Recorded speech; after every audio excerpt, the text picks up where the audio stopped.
Hi കൂട്ടുകാരെ, എല്ലാവർക്കും എൻ്റെ നമസ്കാരം. ഇന്ന് ഞാൻ അടിപൊളിയായിട്ടുള്ളൊരു ഹെൽത്തി ചമ്മന്തിയുടെ റെസിപ്പി ആയിട്ടാണ് വന്നിരിക്കുന്നത്.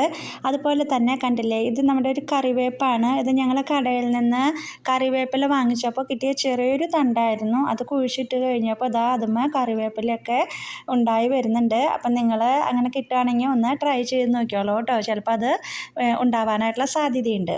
ഇനി നമുക്ക് നമ്മുടെ വീഡിയോയിലോട്ട് കിടക്കാം. അപ്പോൾ ഒരു മുതിര ചമ്മന്തിയാണ് ഞാനിവിടെ ഇന്ന് തയ്യാറാക്കാനായിട്ട് പോകുന്നത്. അപ്പോൾ അതെങ്ങനെയാണ് ഉണ്ടാക്കുന്നതെന്ന് നോക്കാം. അത് വളരെ ടേസ്റ്റുള്ളതാണ്. നമുക്ക് ചോറിൻ്റെ കൂടെയൊക്കെ കഴിക്കാനായിട്ട് അസാധ്യ രുചിയുള്ള ഒരു ഡിഷാണ് കേട്ടോ. അപ്പോൾ ഞാൻ അതിന് വേണ്ടിയിട്ട് ഒരു കപ്പ് മുതിര എടുത്തിട്ടുണ്ട്, നന്നായി കഴുകി വെച്ചിട്ടുണ്ട്.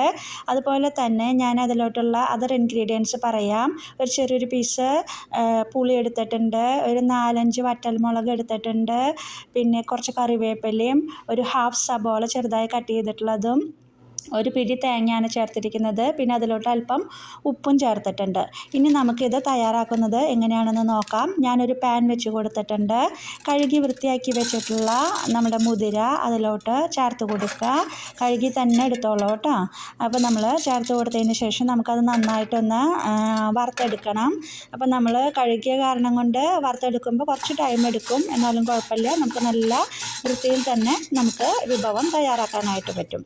അപ്പോൾ നമ്മൾ അതെല്ലാം നന്നായി ഒന്ന് ചൂടാക്കിയെടുക്കാൻ, നല്ല രീതിയിലൊന്ന് ചൂടാക്കിയെടുത്താൽ പെട്ടെന്ന് തന്നെ പൊടിച്ചെടുക്കാനായിട്ട് കുറച്ച് എളുപ്പമായിരിക്കും. ഇപ്പോൾ ഒരുവിധം നന്നായി മുതിര ചൂടായി കിട്ടിയിട്ടുണ്ട്. എന്നിട്ട് ഞാൻ ആ മുതിര എല്ലാം മാറ്റി വെച്ചു. വീണ്ടും ഞാൻ പാൻ വെച്ച് കൊടുത്തിട്ടുണ്ട്.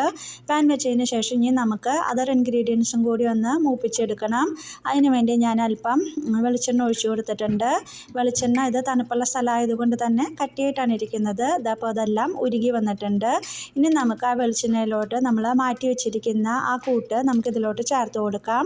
നമ്മുടെ തേങ്ങ, അതുപോലെ ഉള്ളി, പിന്നെ കറിവേപ്പില, പിന്നെ മുളക് എല്ലാം ഇതിലോട്ട് ചേർത്ത് അത് നന്നായി ഒന്ന് വഴറ്റിയെടുക്കാം. അത് നല്ല ഗോൾഡൻ ബ്രൗൺ ഒന്നും നമുക്ക് ആയി കിട്ടണ്ട, നല്ലൊരു ചെറിയ രീതിയിലൊന്ന് മൂത്ത് കിട്ടിയാൽ മതി. അപ്പോൾ നമുക്ക് അത് ചെയ്യാം. അപ്പോൾ നല്ല ടേസ്റ്റുള്ള ഒരു റെസിപ്പിയാണ് കേട്ടോ. നിങ്ങളെല്ലാവരും തന്നെ ഇതൊന്ന് ട്രൈ ചെയ്ത് നോക്കണം കേട്ടോ.